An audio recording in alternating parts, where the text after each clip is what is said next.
Exercice 3. Confirmer en employant en ou i. Modèle. Tu descends de bus rue du Bac. D'accord? D'accord, j'y descends.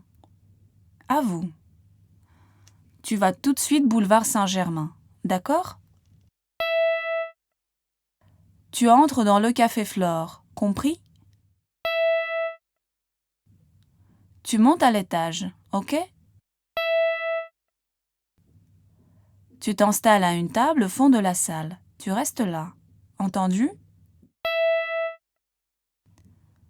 Tu ne bouges pas de là pendant une demi-heure. D'accord? Tu ne sors pas du café avant que je n'arrive. Compris? Tu ne pars pas de là. Tu me promets? Exercice 9. Répondez aux questions à la forme demandée en employant le pronom en. Modèle. Tu es content de tes vacances? Oui, j'en suis content. À vous. 1. Tu es capable de cette aventure? Non. 2. Il est fier de sa réussite? Oui. 3. Vous êtes satisfait de votre chambre? Oui. 4. Vous êtes désolé de son refus? Non. 5. Elles sont déçues de cette visite? Non. 6. Vous avez peur des examens? Non. 7. Vous avez besoin de mon aide? Oui. 8. Il a envie de ce voyage? Oui. 9. Elle est capable de mentir? Non. 10. Tu manques d'argent? Non. 11. Vous avez profité de son invitation? Oui. Exercice 13. Répondez d'après le modèle. Modèle A. Tu n'y penses pas? Pense-y. À vous. 1. Tu n'y consens pas? 2. Tu n'y réfléchis pas? 3. Tu n'y crois pas? 4. Tu n'y participes pas? 5. Tu n'y réponds pas? 6. Tu n'y fais pas attention?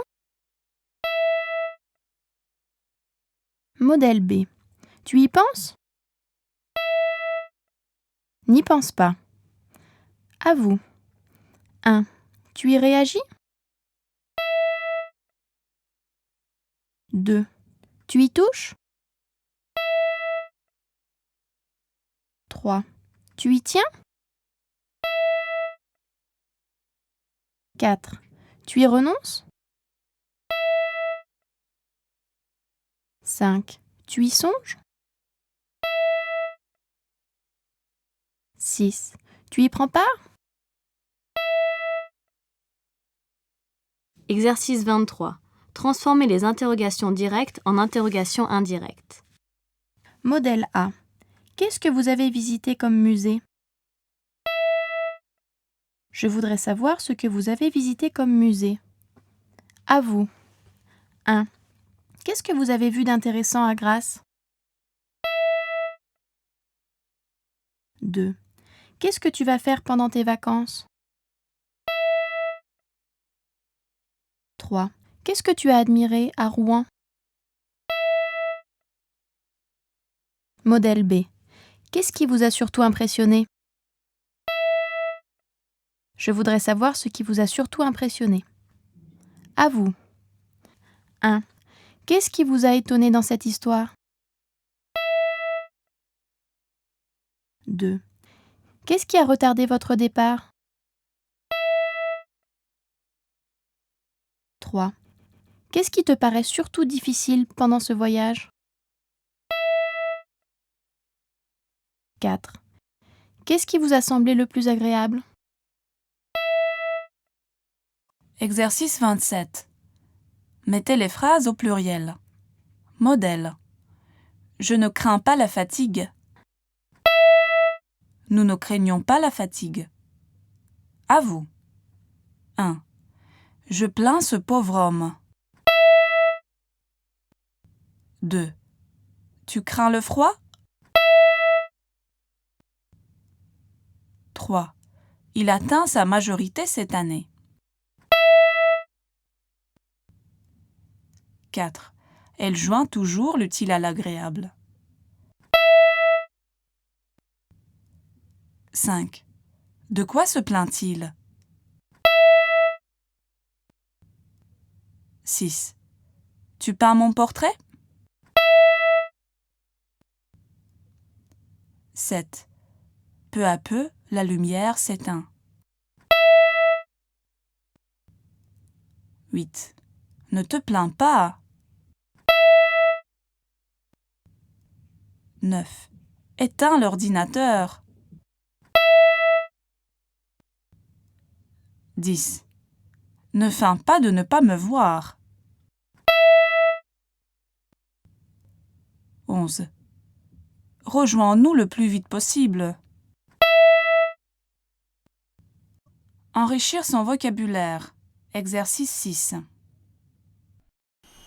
Mesdames, Messieurs, ce vol est non fumeur. Pour des raisons de sécurité, il est strictement interdit de fumer dans les toilettes. Vous pourrez vous déplacer dès l'extinction de la consigne, attachez vos ceintures. Cependant, pour votre sécurité, nous vous recommandons de maintenir votre ceinture attachée lorsque vous êtes assis. Mesdames, Messieurs, bonjour. Nous sommes heureux de vous accueillir sur ce vol Air France à destination de Paris. Vos bagages à main les plus lourds doivent être placés sous le siège devant vous. Les autres peuvent être rangés dans les coffres. Les portes et issues doivent rester dégagées de tout bagage. L'utilisation des téléphones portables est interdite après la fermeture des portes de l'avion. Prenez soin d'éteindre votre appareil avant de le ranger. Mesdames, Messieurs, nous sommes arrivés à l'aéroport Roissy-Charles de Gaulle. Il est 10h35 et la température est de 16 degrés. Votre ceinture de sécurité doit rester attachée jusqu'à l'extinction de la consigne lumineuse. Nous vous rappelons que l'utilisation des téléphones portables n'est autorisée qu'après l'arrivée à notre point de stationnement.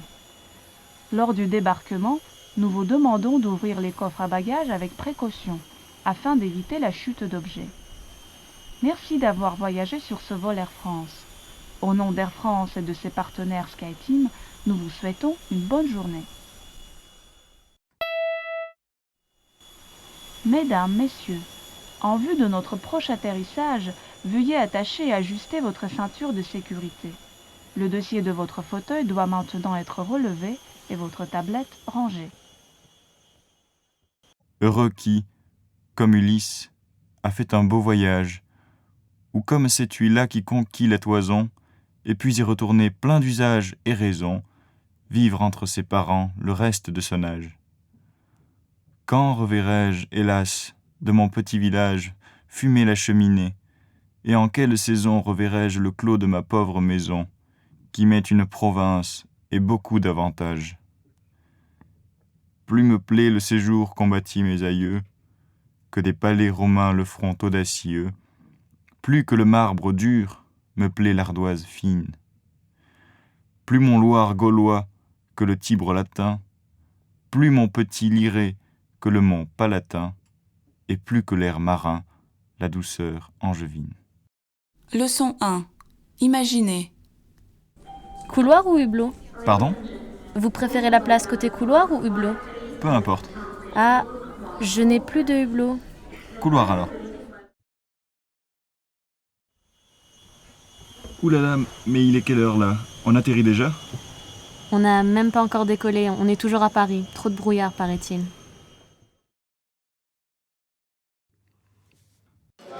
Pas forcément de vraies vacances avec hôtel, plage et tout le bazar. De toute façon, c'est pas possible avec tout le boulot que j'ai. 2 ou 3 jours de congé en dehors de Paris, à la campagne ou je sais pas moi, chez toi en Bretagne. Je vois. Histoire de changer d'air, quoi.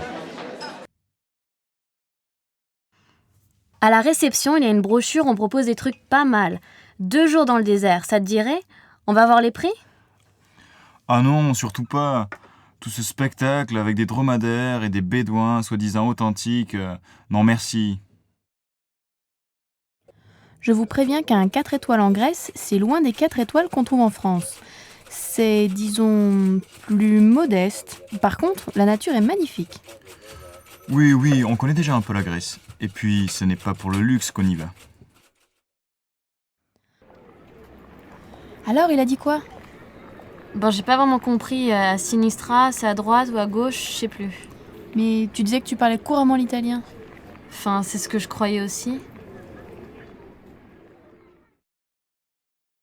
Leçon 1. Écouter et discuter. Bonjour. Bonjour. On va parler un petit peu au sujet des voyages. Et ma première question serait, quel genre de vacances préférez-vous? Tranquille ou actif, soleil, à la neige, à la campagne, etc. Alors, quel genre de vacances je préfère? Des vacances tranquilles, ça c'est clair. Au soleil, à la neige, n'importe où, pourvu que ce soit tranquille. Et dans un hôtel, j'ai passé l'âge des campings, non. Où je pars Pas dans de un camping. hôtel où je ne pars pas, non. D'accord. Et vous préférez voyager seul ou accompagné? Accompagné, c'est clair. Je veux échanger avec mon compagnon, en l'occurrence. Et un Les compagnon impressions. de voyage idéal, c'est comment? C'est mon compagnon, à C'est- moi. Quand vous partez pour un pays étranger, vous préférez être bien informé sur le pays, sur la culture, l'histoire, la gastronomie, ou le découvrir sur place? Ben, c'est un peu les deux. Avant de partir, je sais quand même dans quel pays je vais aller. Mais en même temps, découvrir sur place, c'est principal pour moi, oui. Est-ce que vous prenez avec vous des Oui, guides oui, le guide du routard, le guide de du routard. préférence. Et imaginons une situation comme ça, vous arrivez sur les lieux de vacances et vous apprenez que vos bagages ne vous ont pas suivi. Quelle est votre réaction? Oh, ils vont suivre un jour ou l'autre, hein. Si je suis en vacances, c'est pas très grave.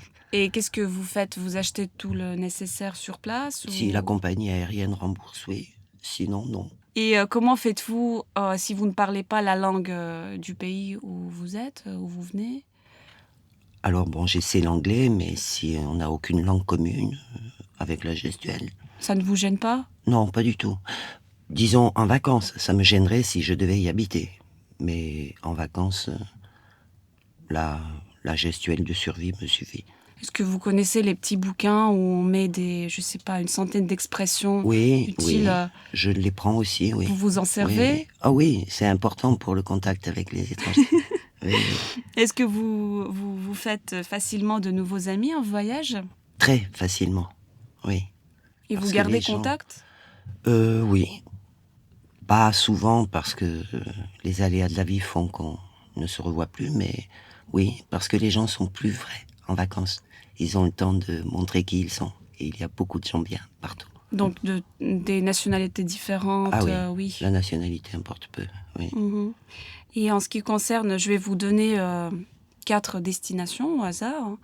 Et vous allez les classer en commençant par celle que vous préférez. Donc en choisissant entre Inde, Amérique latine, Norvège et Chine. Alors je commencerai sans hésitation par l'Amérique latine. Parce Pourquoi que leur culture est très près de la mienne. Ce sont quand même des Occidentaux qui ont un rapport au travail et au temps libre très près du mien.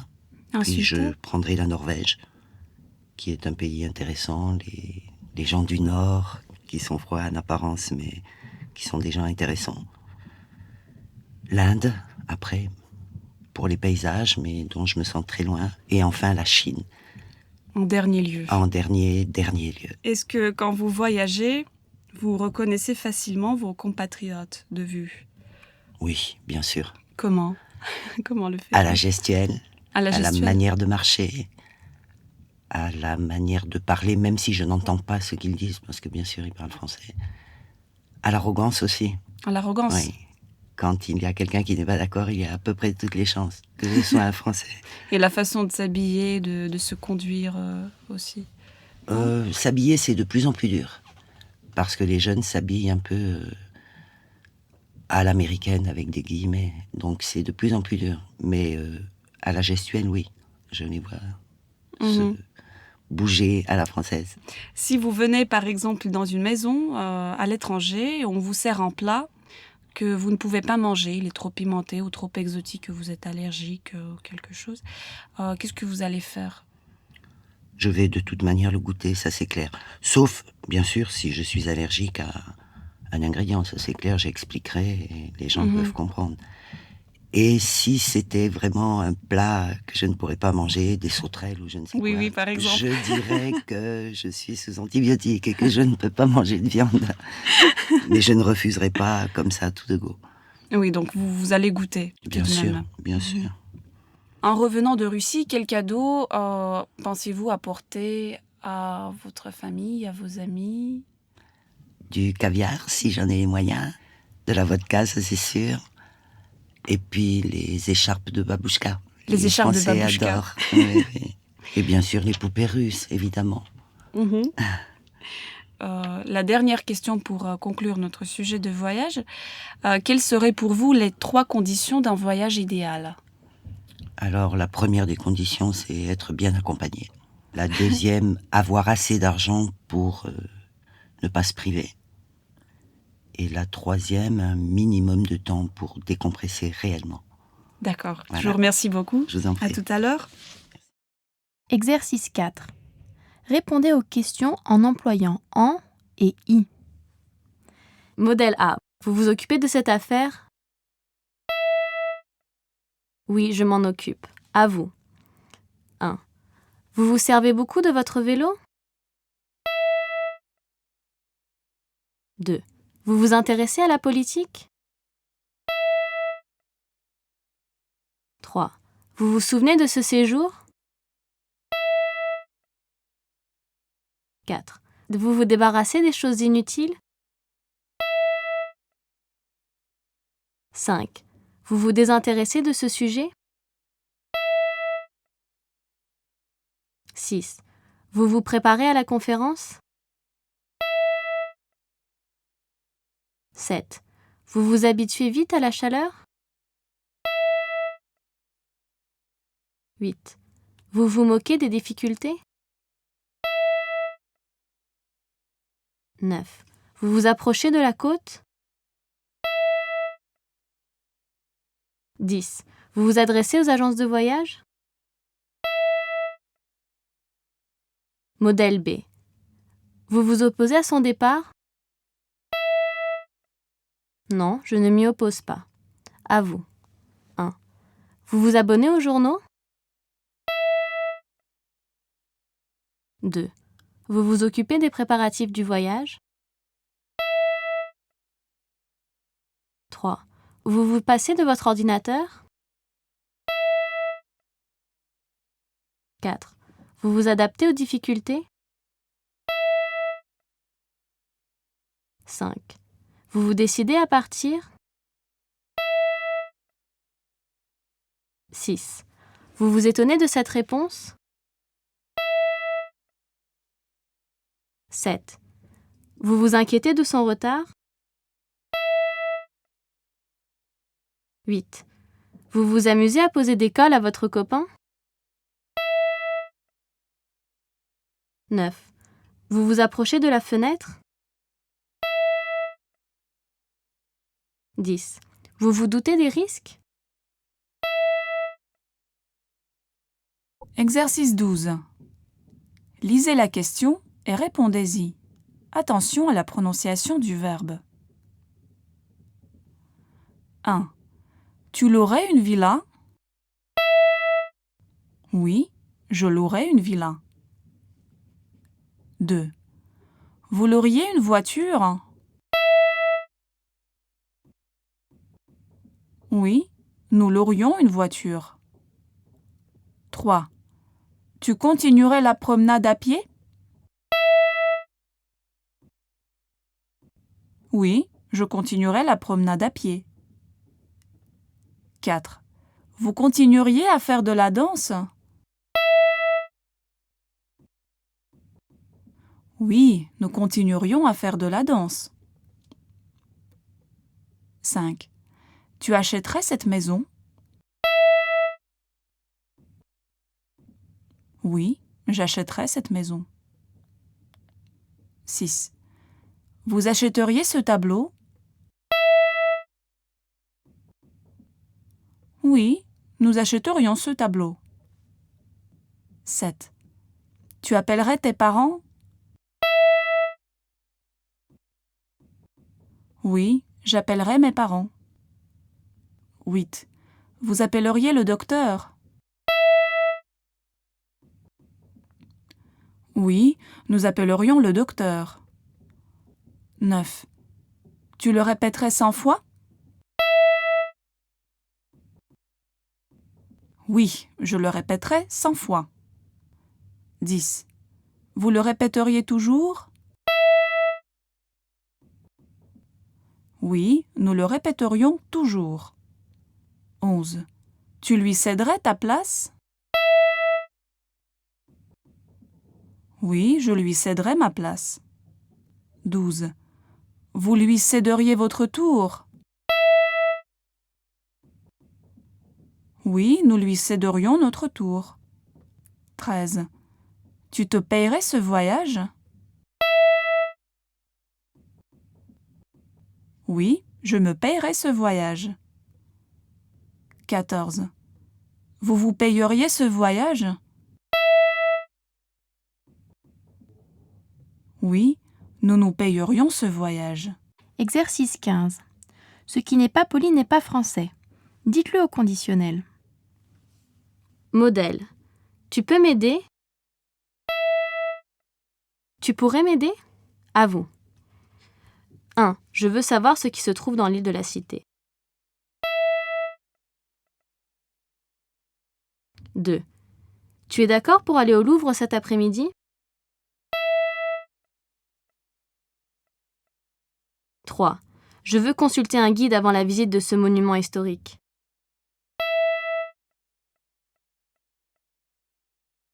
4. Nous souhaitons visiter le château de Chambord. 5. Nous pouvons peut-être remettre notre départ à plus tard.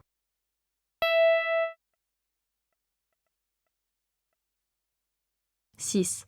Vous pouvez me dire où se trouve la ville de Rouen? 7. Pouvez-vous préciser ce que vous avez fait ce matin?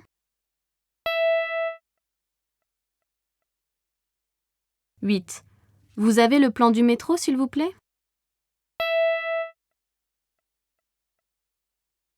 9. Ça vous dérange qu'on change le programme?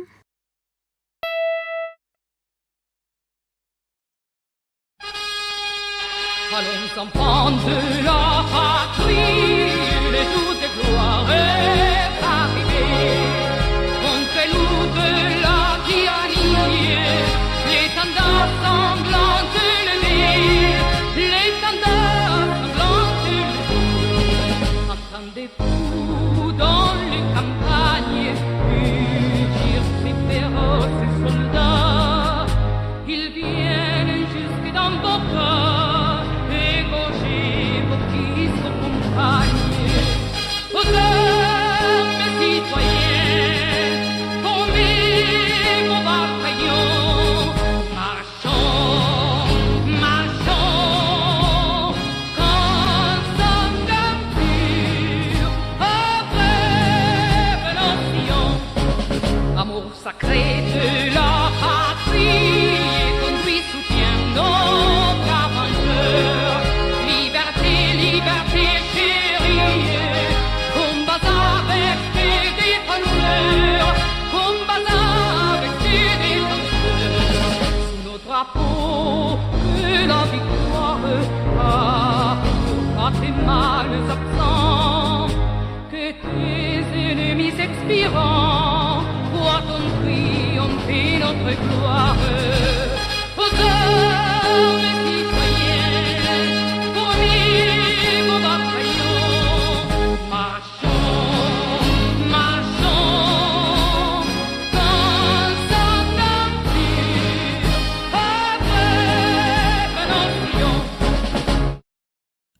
2.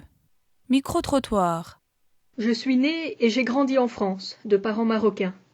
J'ai beaucoup souffert du racisme des Français, et je ne veux pas que mes enfants grandissent au milieu de ces gens qui ont oublié le réel esprit de la République, le réel esprit de la fraternité. Je compte quitter la France dès que possible. Moi, j'adore la France pour y vivre et pour y voyager. J'habite une maison avec un super jardin, sans bruit. Et il y a des coins formidables en France. En plus, on a la chance d'avoir un pays où il y a tout. La montagne, la mer, la campagne, des musées, etc. J'aime la France, ses paysages, son mélange culturel, et je l'accepte avec ses défauts en espérant participer à les corriger au lieu de cracher dans la soupe. Non, j'aimerais vivre ailleurs, à New York par exemple, là où les minorités passent inaperçues et peuvent vivre librement. Les Français se comportent, même à Paris, comme des provinciaux. Ils lisent le journal, celui du voisin, dans le métro, observent le moindre geste des gens dans les rues. Ils sont indiscrets et curieux. Mais oui, j'aime la France. Le seul hic avec la France, ce sont les gens.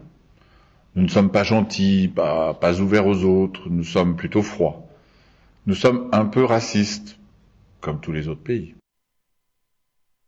Je suis heureuse de vivre en France. Je suis heureuse de pouvoir circuler librement, de sortir seule le soir tard, de faire du vélo, de voter, de choisir mes études, mon chien, mon appartement. Je suis heureuse que si je tombe un jour au chômage, je serai aidée par l'État.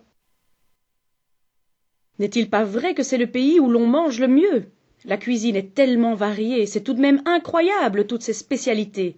Aucun pays ne propose de telles variétés. Je suis fière d'être française. Oui, j'adore la France, et surtout depuis que je vis à l'étranger.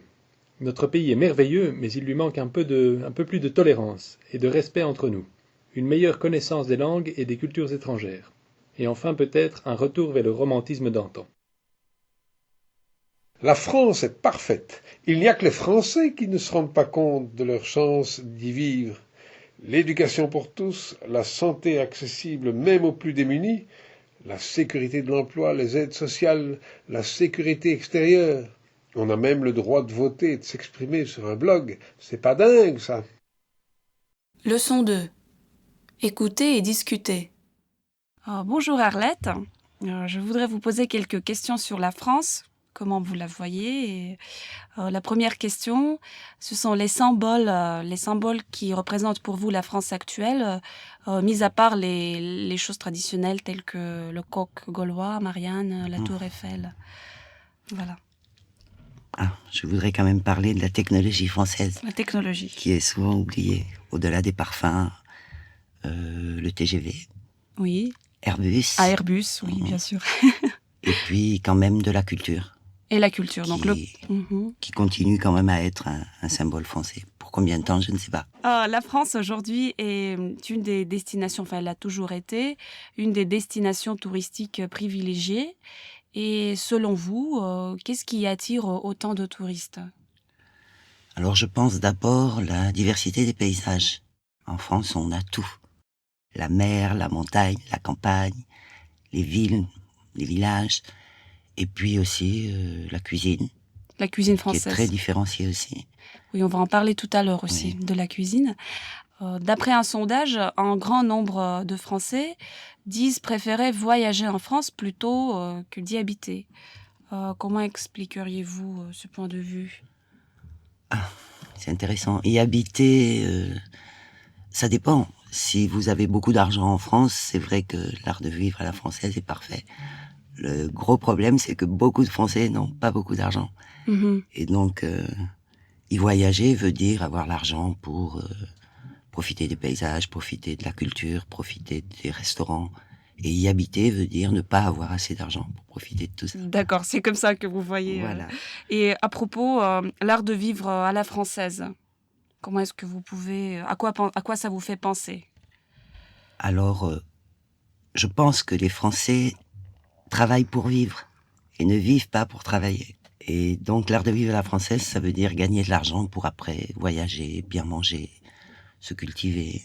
Pour moi, c'est ça. En ce qui concerne la cuisine française, justement, à quel plat doit-elle son statut de cuisine exquise et raffinée? Parce qu'elle est quand même très reconnue pour ça. Aux plats régionaux, je pense. Des plats régionaux comme quoi, Mais par on exemple? a, par exemple, en Alsace, la choucroute. Dans le sud-ouest, les magrets. Les plats sont devenus nationaux maintenant, mais étaient régionaux avant. Et donc, il n'y a pas un plat qui soit français, au-delà du steak frites. Quelle est votre région française préférée? Paris, c'est très clair. Paris. C'est même pas la région, c'est la ville de Paris. Vous êtes parisienne? Oui. Mais Paris intramuros. À propos de Paris, Sacha Guitry a dit qu'il n'y a pas plus parisiens que ceux qui n'y sont pas nés. Quel commentaire cette phrase vous inspire-t-elle? Je suis tout à fait d'accord avec lui. Être parisien, pour moi, est un désir, un souhait. On veut aller à Paris parce que à Paris, c'est la liberté, c'est la culture, c'est le mélange des peuples, le mélange des classes sociales. Et quand on est né à Paris, on peut vivre comme en province toute sa vie, dans son petit quartier, sans bouger. On n'a pas choisi Paris. Vous vous considérez en tant que parisienne? Une vraie parisienne, oui. Oui, qu'est-ce que ça veut dire d'être une vraie parisienne? Être indépendante, aimer la culture, aimer les sorties, et puis aimer le travail aussi. Travailler sérieusement. Vous travaillez à Paris? Oui. Et pensez-vous que l'identité française risque de s'effacer avec la construction de l'Europe, en cédant sa place, disons, à l'identité européenne? Alors moi, je poserai le problème autrement. Ce n'est pas l'Europe qui fait peur, c'est l'américanisation. L'américanisation. Des mœurs dans le monde entier. C'est plus... Donc c'est plutôt l'identité européenne qui s'efface, en fait. Oui. Oui. Je pense que l'identité européenne n'existe pas, hein. Mais les identités nationales s'effacent devant la mondialisation. Je pense vraiment. On le voit très bien chez les jeunes. Mes deux dernières questions porteront sur les activités. Bon, la première question, c'est quelle serait, selon vous, l'activité la plus française et pourquoi? Sport, loisirs, art, etc. Quelque chose qui est typique. Le cinéma. Les Français adorent le cinéma. Aller au cinéma. Oui. Et puis les vacances. Les congés payés. Il faut partir, il faut se reposer, profiter de la vie. Ce sont les voyages à l'extérieur du pays ou... Beaucoup en France. Dans des France. régions différentes, chez les parents, beaucoup. Mais les jeunes, maintenant, partent à l'étranger. Si vous deviez citer un acteur ou une actrice, un chanteur, une chanteuse le plus français. Alors pour moi, ce serait les Brassens, Léo Ferré, Barbara. Mais aujourd'hui, pour les Français, ce sont les chanteurs, les acteurs de la Starac. Oui, de la Starac, la Star Academy. Oui. Mais je ne les connais pas du tout. Donc vous ne considérez pas ça comme partie de culture française? Alors, pour moi, non. Mais pour les Français moyens, jeunes, si. C'est bien là le problème. Je vous remercie beaucoup. Oui, à bientôt. Au revoir.